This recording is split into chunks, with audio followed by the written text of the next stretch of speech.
అందరికీ నమస్తే. ప్రస్తుతం మనతో పాటు Jai Bharat national party spokesperson Chiranjeevi Nayak ఉన్నారు. ఆయనతో మాట్లాడదాం. నమస్తే సార్. నమస్తే అండి. జై భారత్ అండి. జై భారత్ సార్. సార్ రఘురామకృష్ణ ఈయన విషయానికి వస్తే ఈయనని రాజకీయ నాయకులు వాడుకొని వదిలేశారు అని చెప్పేసి కొన్ని వినిపిస్తున్నాయి వార్తలు. ఎంతవరకు నిజం అంటారు సార్? అంటే ఒకటండి, గత 4 సంవత్సరాలుగా ఒక ఒంటరి పోరాటం జగన్మోహన్ రెడ్డి గవర్నమెంట్ మీద చేసిన వ్యక్తి ఎవరన్నా ఉన్నారా అంటే అది రఘురామకృష్ణరాజు అని చెప్పాలి. గవర్నమెంట్ చేసే టూ మెనీ అట్రాసిటీస్ కానీ, టూ మెనీ కరప్షన్ కేసెస్ కానీ, టూ మెనీ అరాచకాలు అన్నింటినీ ప్రతిరోజు రచ్చబండ అనే ఒక ప్రోగ్రాం పెట్టి ప్రతిపక్షాలు చేయలేని పనిని ఒక వ్యక్తిగా ఆయన చేయగలిగాడండి. అప్పుడు ఆదరించిన మీడియా, అప్పుడు సపోర్ట్ చేసిన పార్టీలు ఇప్పుడు కనీసం ఆయనకి ఎమ్మెల్యే సీటు కూడా, ఆయన ఎంపీ సీటుని పక్కన పెట్టండి, ఎలాగో ఇవ్వాల, కనీసం ఎమ్మెల్యే సీటు ఇచ్చి ఆదరించే పరిస్థితి కూడా లేకపోవడం అనేది ఆంధ్రప్రదేశ్లో సోకాల్డ్ ఈ పార్టీలు ఏవైతే ఉన్నాయో వాడుకొని వదిలేసే నేచర్ ఉండే పార్టీలు, ఆ వాడుకొని వదిలేసే నేచర్ని సింబాలిక్ రిప్రజెంటేషన్ రఘురామకృష్ణరాజు గారి ఇన్సిడెంట్. నిజంగా ఆయన గవర్నమెంట్ మీద చేసిన ఏదైతే పోరాటం ఏదైతే ఉందో ఆయన ఎక్కడ దాకా తీసుకెళ్ళిందంటే ఆల్మోస్ట్ ఆయన సావు దగ్గరకు తీసుకెళ్ళింది. సిఐడి వాళ్ళు అరెస్ట్ చేసి చితక బాధేసేసి ఒక ఎంపీ అని కూడా చూడకుండా చాలా దారుణంగా కొట్టి, నాకు తెలిసి భారతదేశంలో ఏ ఎంపీ కూడా అలాంటి ట్రీట్మెంట్ ఇచ్చి ఉండరు పోలీసులు, ఆయన రఘురామకృష్ణరాజు గారు ఇచ్చారు. ఆయన ఆ ఎక్స్ట్రీమ్కి వెళ్ళి కూడా జగన్ మీద ఫైట్ చేసిన దానికి కనీసం ఆయన సీట్ ఇవ్వలేని పరిస్థితుల్లో ఈ పార్టీలు ఉన్నాయంటే నిజంగా ఎంత వాడుకొని వదిలేసే పోయిన కల్చర్ని ఎంత బలంగా ఈ పార్టీలు ప్రమోట్ చేస్తున్నాయో అర్థమవుతుందండి. అండ్ రఘురామకృష్ణ గారి విషయానికి వస్తే అంటే ఎందుకు ఆయనని పక్కన పెట్టారు? అంటే ఇప్పుడు ఎందుకు పక్కన పెట్టారో కొంచెం తర్వాత మనం డిస్కస్ చేద్దాం. కానీ ఇప్పుడు ఆయన్ని గుడ్డిగా నమ్మారు పాపం ఈ మీడియా కానీ, ఈ సోకాల్డ్ వెనక నుంచి ఆయన్ని బ్యాట్ చేసిన ఆయన సపోర్ట్ చేసిన పార్టీలు ఏవైతే ఉన్నాయో ఖచ్చితంగా నాకు సీట్ ఇస్తారు, నేను జగన్మోహన్ రెడ్డి మీద చేస్తున్న యుద్ధానికి వీళ్ళందరూ నాకు బలంగా నిలబడతారని చాలా గుడ్డిగా ముందు చూపు లేకుండా వీళ్ళ ప్రవృత్తి ఏంటో తెలుసుకోకుండా రఘురామకృష్ణరాజు గవర్నమెంట్ మీద చాలా ఫ్రంటల్ అటాక్ చేసి మోసపోయిన వ్యక్తి. ఇప్పుడు ఆయన అంత పెద్ద స్థాయి వ్యక్తిని ఆదరించని ఈ పార్టీలు, ఈ వ్యక్తులు రేపు పొరపాటున గవర్నమెంట్లో కూటమి వస్తే ప్రజలకి వీళ్ళు ఇచ్చే హామీలు ఎలా ఒక వ్యక్తిని, ఒక ఎంపీకి ఇచ్చిన మాటని నెరవేర్చలేని వ్యక్తులు సామాన్య ప్రజలకి వీళ్ళు రేపు మేనిఫెస్టో రూపంలో ఇచ్చే హామీలను నెరవేర్చడానికి గ్యారంటీ ఏమైనా ఉందా? రఘురామకృష్ణరాజు లాంటి వ్యక్తిని పక్కన పెట్టేసిన రేపు ప్రజల్ని, పార్టీ కార్యకర్తల్ని పక్కన పెట్టడానికి గ్యారంటీ ఏమైనా ఉందా?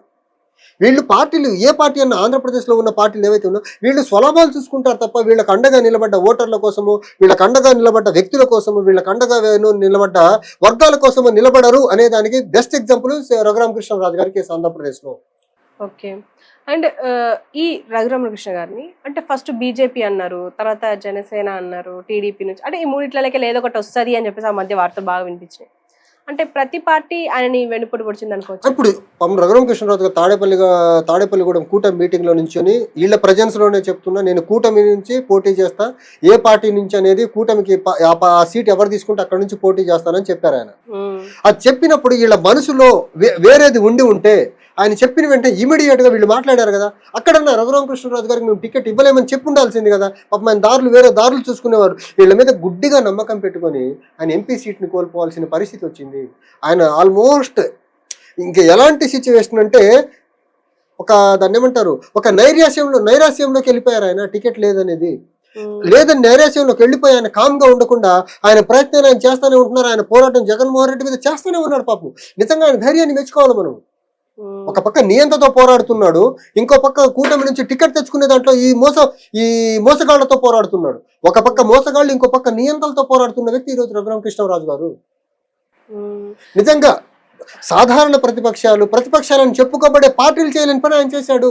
కనీసం ఆ గ్రౌండ్స్ మీద కొంచెం ఆలోచించి ఆయనకు టికెట్ కన్సిడర్ చేయాల్సిన బాధ్యత ఈ పార్టీలకు ఉంది.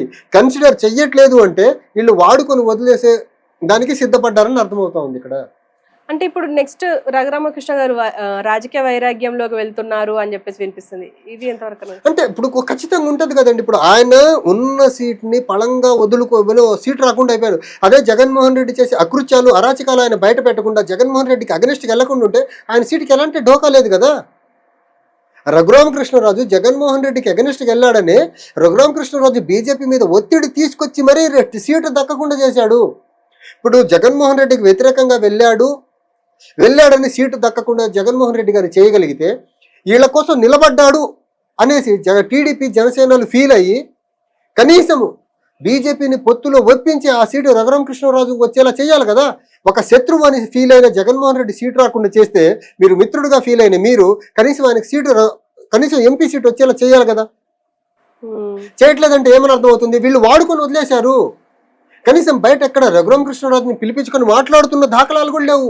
టీడీపీ వాళ్ళు కానీ, జనసేన వాళ్ళు కానీ, బీజేపీ వాళ్ళు కానీ అవసరం ఉన్న రోజులు వాడుకున్నారు. ఇప్పుడు మోడల్ కోడ్ ఆఫ్ కండక్ట్ ఇంప్లిమెంటేషన్లోకి వచ్చింది, ఎలక్షన్ డేట్ వచ్చేసింది. ఇప్పుడు రఘురామకృష్ణరాజుని ఒక ఇండివిజువల్గా చూస్తున్నారు తప్ప జగన్మోహన్ రెడ్డి మీద ఒక నియంత ప్రభుత్వం మీద పోరాడిన వ్యక్తిగా చూడట్లేదు వీళ్ళు.